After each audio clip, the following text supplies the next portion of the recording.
आपको हमारी जनसंख्या के हिसाब से राजनीतिक भागीदारी देनी होगी, अन्यथा हम अपने वोट के बिखराव को रोकना भी जानते हैं और हम उसका संरक्षण करना भी जानते हैं।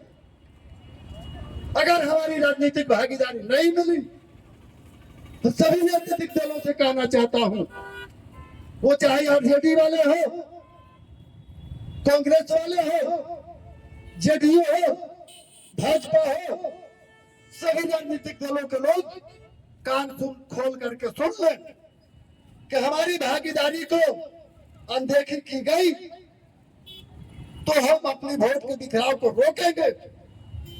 आप जानते होंगे कि हम प्रकोष्ठ के लीडर बना करके और प्रजापति समाज का वोट ले लेंगे, वो नहीं होने देंगे।